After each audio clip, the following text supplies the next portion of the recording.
After the operation, Gao Qing no longer needed to stay in the hospital all year round. Now she only needed regular follow-ups.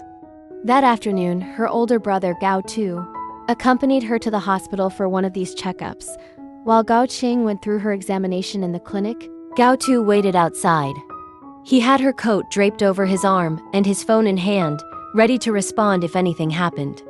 Watching her, he couldn't help but notice how much she had changed.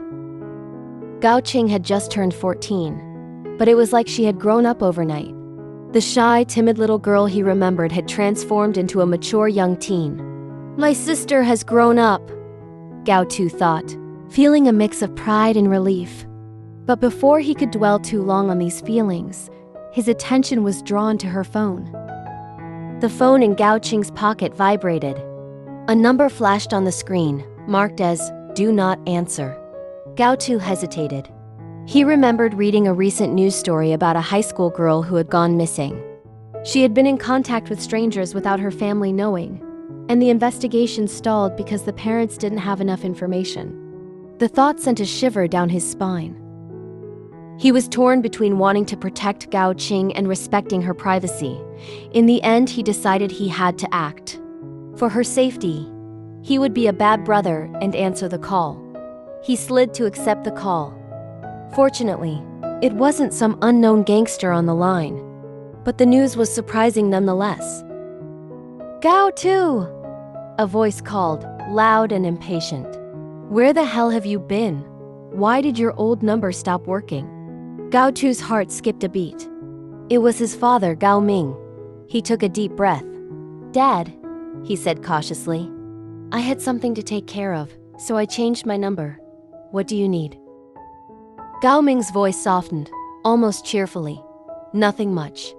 I just wanted to give back the money you transferred to me 2 months ago. I tried calling you, but I couldn't get through, so I figured I'd try through Qingqing." Gao Tu blinked in surprise. He almost couldn't believe what he was hearing. In all the years, his father had never called with good news. And now he was offering to return money he had borrowed? "Give it back?" Gao Tu repeated, incredulously. "Yes," Gao Ming said, but there was no tension or anger in his voice this time. He even sounded happy. Gao Tu felt a wave of relief wash over him. "You don't have to," he said softly. "If you have extra money, just keep it for yourself. But please, don't gamble anymore." There was a laugh from the other end. "Don't worry. I found a good job. I won't have to worry about money, and I won't gamble anymore." That was such a contrast to the man Gao Tu remembered, irritable, rough, and unpredictable. Hearing this new, lighter side of his father gave him a strange comfort. Gao Tu took a moment to gather his thoughts. "Dad, I've been busy with work, and recently, I had some issues that may keep me from staying in Jianghu much longer." Gao Ming's curiosity was immediate. "So where are you now?"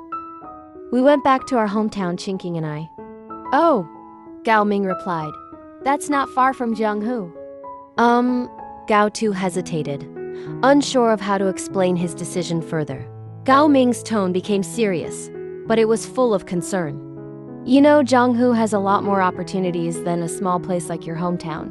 You've studied so much. How will you find a good job there? How will you support your sister? Have you thought this through?"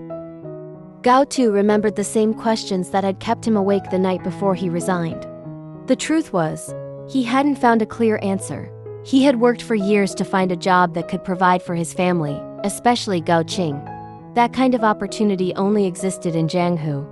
His old job, working with Shen Wenling, had promised financial security and the ability to realize all his plans for supporting his family. But he couldn't continue. No amount of money was worth the pain he felt staying there. Every day spent with Shen Wenling was like torture. Gao Tu felt suffocated. Every moment was painful, every interaction heavy with tension. Even the simplest things, like drinking tea, could trigger memories of that night. That night had been overwhelming. It was full of passion, confusion, and mistakes he could never undo. Gao Tu kept replaying it in his mind. The kisses, the entanglement, The little life that had been stolen without expectation or chance to be cherished, every time he remembered, he hated himself. He felt despicable, greedy, and worthless, but he also knew he couldn't stay in that environment.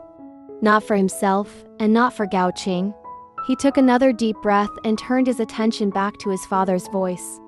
"Dad, I know this may sound selfish, but I can't continue working in Jianghu. I can't stay with Shen Wenling." There was a long pause. Gao Ming didn't respond right away, and Gao Tu felt a pang of guilt. But then, his father said, calmly, "I understand. You have to do what's right for yourself and for Qingqing." Hearing those words, Gao Tu felt a weight lift off his shoulders.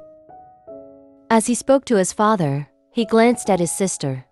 Gao Qing had finished her examination and was sitting quietly, waiting for him. She looked confident, mature, and strong, so different from the timid girl he remembered. Seeing her like that reminded him why he had to make these choices. He needed to protect her, guide her, and give her the life she deserved, even if it meant leaving behind opportunities for himself. After the call ended, Gao Tu felt a strange mix of relief and sadness. Relief because his father seemed to have turned a corner, and sadness because he had to leave Jianghu behind. But more than anything, he felt determined to focus on his sister, Gao Qing, and to make her safety and happiness his priority. He helped her put on her coat and gently said, "Let's go home." As they walked out of the hospital, Gao Tu couldn't help but smile at how much she had grown. She was no longer the little girl he remembered. She was strong, smart, and ready to face the world, but he also knew that growing up didn't mean she would be free from challenges. There would still be risks, dangers, and moments of uncertainty. And it was his job, as her older brother, to be there for her. Even if it meant making hard choices, even if it meant leaving behind everything he had built in Jianghu, he had to ensure that Gao Qing's life would be safe, secure, and happy. That was more important than any job, any salary, or any promise from the past. And as they stepped out into the sunlight, Gao Tu silently promised himself, no matter what, he would protect her. Sometimes, family means making tough decisions. Gao Tu had to choose between financial security and personal peace. He chose to prioritize his sister's safety and his own well-being over the allure of a high-paying job in Jianghu. It's a story of love, responsibility, and courage. Even when the past was painful and the future uncertain, Gao Tu's devotion to Gao Qing shows the strength of family bonds. If you enjoyed Gao Tu and Gao Qing's story, don't forget to like, comment, and subscribe for more ABO Desire content. Hit the bell so you never miss an update, and let us know in the comments what moment touched you the most.